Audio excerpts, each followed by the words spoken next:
Nice that you're spending your day out in the sun listening to us. And I'm going to make this as short as I possibly can. Hello, my name is Bud Blumenthal of the NATO Surveillance Committee of Brussels, Belgium.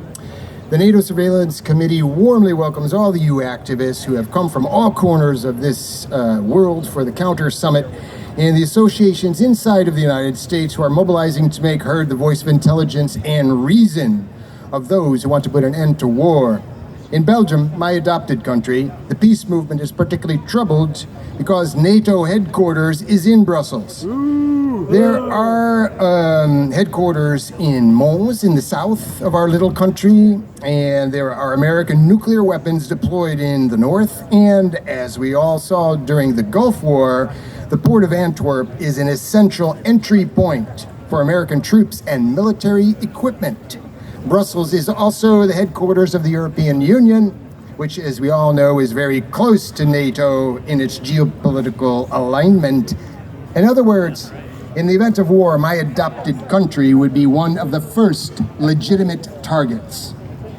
It is said over and over that NATO protects us, but in fact, as I and my children here in Brussels know, NATO literally puts us at risk, the highest ultimate risk, that of being a nuclear target.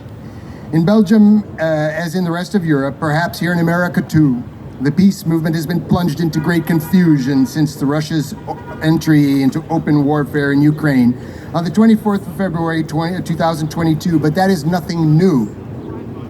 My organization, the NATO Surveillance Committee, was born in 1999 in the aftermath of NATO's attack on the former Yugoslavia, the so-called Kosovo War. Actually, Kosovo lies at the root of the Ukrainian conflict.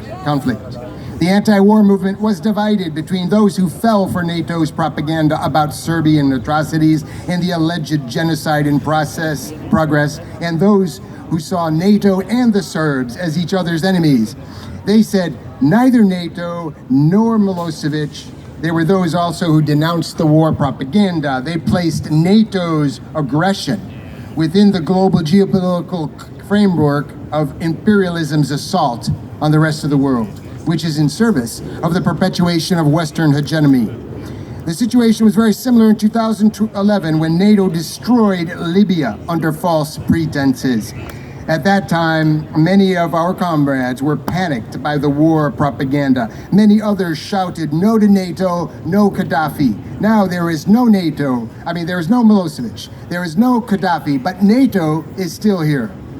Today, the anti-war movement is deeply divided between those who believe Russia must be condemned above all else. Some are applauding NATO's military aid to Zelensky's army. Others are rejecting Western imperialism and alleged Russian imperialism. There are those, and this is the position of my organization, for whom it is essential to identify the root cause of this war. We must place it in the general framework of NATO wars and to realize what exactly is at stake in this Ukrainian conflict. This is a war between NATO and Russia using Ukraine as a battleground.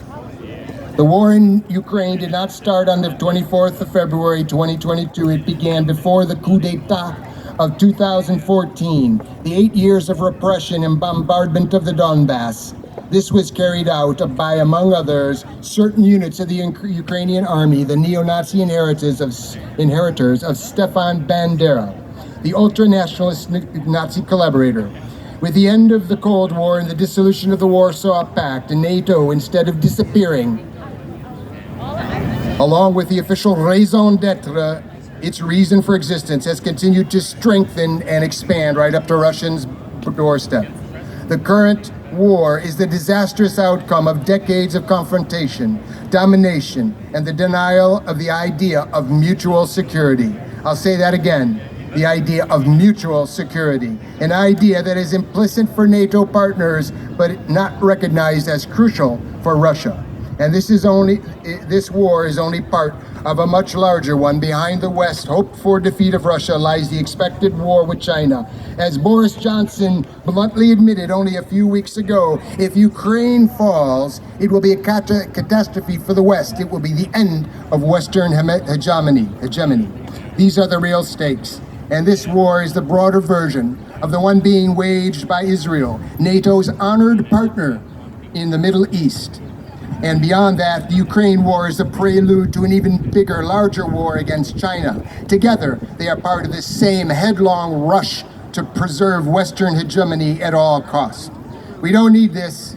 We don't need all our resources to be sucked into the politics of war. We don't need all our resources diverted from humanity's actual fundamental life-threatening emergencies. More than anything, we must fight against runaway climate change and, of course, fight to eradicate nuclear weapons.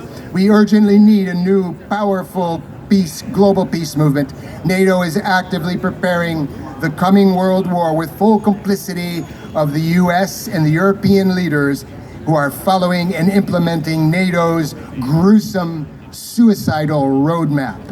Thank you all for your attention. No to NATO, and yes to peace. Yeah, yes.